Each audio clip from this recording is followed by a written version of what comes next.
തിരുവനന്തപുരത്തും എല്ലാ ഹോട്ടലുകളും പൂർണ്ണമായി അടച്ചിട്ട് തന്നെയാണ് കിടക്കുന്നത്. ഞാനിപ്പോൾ നിൽക്കുന്നത് സ്റ്റാച്യു ജംഗ്ഷനിലാണ്. ഒന്നുകൂടെ പറഞ്ഞാൽ സെക്രട്ടേറിയറ്റിന് മുൻവശമാണ്. ഇവിടെ നിരവധി ജീവനക്കാരുണ്ട്. അത് മാത്രമല്ല പുറത്തു നിന്ന് വന്ന് ജോലി ചെയ്യുന്ന നിരവധി ആളുകളുണ്ട്, വിദ്യാർത്ഥികളുണ്ട്, ഹോസ്റ്റലിൽ നിൽക്കുന്ന വിദ്യാർത്ഥികളുണ്ട്.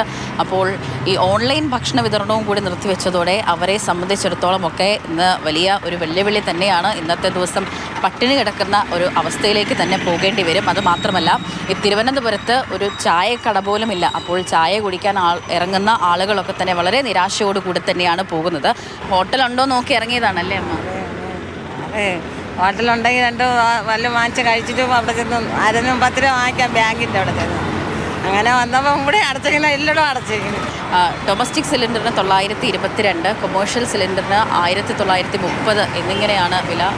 അതിനെ തുടർന്ന് ഈ വില വർധനവിനെ ഒക്കെ തുടർന്നാണ് ഹോട്ടൽ ഉടമകൾ ഇങ്ങനെ ഹോട്ടൽ അടച്ച് ഇട്ട് പ്രതിഷേധിക്കുന്നത്.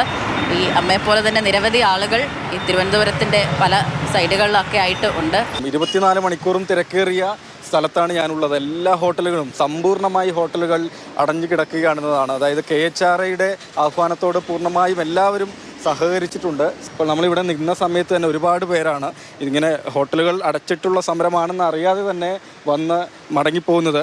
ഈ ഹോട്ടലുകൾ സമരത്തിലാണെന്ന് അറിഞ്ഞിരുന്നോ? ഇന്ധന വില വർധനയിൽ അറിഞ്ഞിട്ടില്ല. ഞങ്ങൾ രാവിലെ 5 മണിക്ക് വീട്ടിൽ നിന്ന് ഇറങ്ങിയതാണ്. അറിയില്ല, ഇവിടെ എത്തിയപ്പോഴാണ് അറിയുന്നത്. ഭക്ഷണം കഴിച്ചിട്ടില്ല. KHRAയുടെ ആഹ്വാനം സമ്പൂർണ്ണമായും തന്നെ ഏറ്റെടുക്കപ്പെട്ടു എന്നുള്ളതാണ് പൊതുവെയുള്ള സ്ഥിതി. വളരെ ചുരുക്കം എവിടെയെങ്കിലും ഒറ്റയ്ക്കോ മുക്കിലോ മൂലയിലോ എവിടെയെങ്കിലും ഹോട്ടലുകൾ ഭക്ഷണശാലകൾ തുറന്നു പ്രവർത്തിക്കുന്നുണ്ടെങ്കിലേ ഉള്ളൂ എന്നതാണ് അവസ്ഥ.